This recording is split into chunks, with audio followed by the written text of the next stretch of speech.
Hi guys, welcome to Venkataramana గారి కోళ్ళ form. ఇప్పుడైతే మీకు మా ఫామ్ మొత్తం చూపిస్తాను. ఇంకో ఈ సైడ్న అయితే ఏవైతే ఉన్నాయో ఇవన్నీ బ్రీడర్స్ అండి. ఈ 6, ఈ +2, ఈ 8 ఈ బ్రీడర్స్ రేంజ్ ఇవి. సో ఇదంతా పుంజుల సెక్షను. సో ఇక్కడ ఓన్లీ పుంజులు మాత్రం, పుంజులు, ఒరుగులు, పట్టాలు అన్నీ ఉంటాయి ఇక్కడ.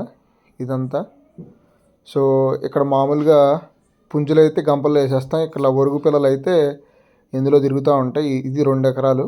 సో చూడండి ఎలా తిరుగుతున్నాయో. దగ్గర దగ్గర ఒక 60-70 పిల్లలు మాత్రం పట్టా పిల్లలు తిరుగుతూనే ఉన్నాయి. ఇది మన గోడౌన్ అండి. ఇక్కడ మనం మేతలు అన్నీ దాచుకుంటాం. ఇందులో కూడా వచ్చేసినాయి కోడి పిల్లలు. చూడండి ఇవన్నీ మేత బస్తాలు అన్నమాట. ఒడ్లు, గంట్లు, సోళ్ళు, మనం ఏదైతే మేతకు వాడతామో అవన్నీ ఇందులో దాచుకుంటాం. సంవత్సరం మొత్తానికి సరిపడా ఒకసారి కొనేస్తాము. ఇవన్నీ ఇట్లా నెట్లు వేసేస్తారు. ఇదైతే వర్షాలు పడినప్పుడు అందులో పుంజులు పెడతామండి. ఒక 70-80 పుంజులు అయితే పడతాయి వర్షానికి తడవకుండా. కొంచెం టాప్ రేంజ్ ఇవి అందులో అయితే దాస్తాం. సో చూడండి ఇంకా ఒరుగు పిల్లలు, పట్టాలు అవన్నీ 2 ఎకరాల్లో ఉంటాయి.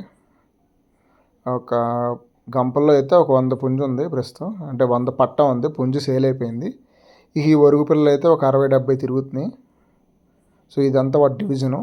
ఇప్పుడు మీరు చూసే షెడ్ ఏంటంటే 2 పార్ట్లుగా డివైడ్ చేశారు ఆ షెడ్ని. ఒక పార్ట్లో ఏమో పుంజులు ఉంటాయి. ఇక్కడ చూడండి హ్యాచింగ్ సెక్షన్ ఇది. దీని పక్కనే కర్రలు కట్టారు.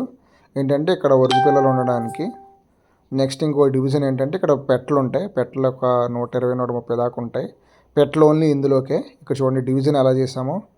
అసలు పెట్ట అనేది ఇంకా పుంజుల వాటిలోకి రాదు. సో ఎటుకట్టి డివిజన్ అనమాట. ఇది పెట్టల సెక్షను. సో ఇది మొత్తం 6 ఎకరాలు. టోటల్గా ఫామ్ వచ్చేసి 8 ఎకరాలు. 2 ఎకరాల్లోనేమో పుంజులు ఉంటాయి. పుంజులు, పట్టాలు, ఒరుగులు ఉంటాయి. ఇక ఈ మిగిలిన 6 ఎకరాలు బ్రీడింగ్ సెక్షన్ అనమాట.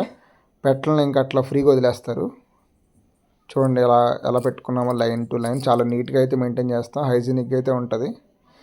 నెల వ్యాక్సినేషన్ అయితే చేస్తూ ఉంటాం. చూడండి అక్కడ బ్రీడర్స్ కట్టేస్తాం. రోజుకి ఒక 2 బ్రీడర్స్ చొప్పున నెల మారుస్తూ ఉంటాం బ్రీడర్స్. మన దగ్గర ఒక 6 బ్రీడర్స్ ఉన్నాయి. సో 3 months 4 months అట్లా కంటిన్యూస్గా మనమైతే బ్రీడింగ్ చేస్తూనే ఉంటాం. సో ఇదంతా బ్రీడింగ్ సెక్షన్ అండి. ఇది మొత్తం 6 ఎకరాలు. టోటల్గా 8 ఎకరాలు ఉంది ఫాము.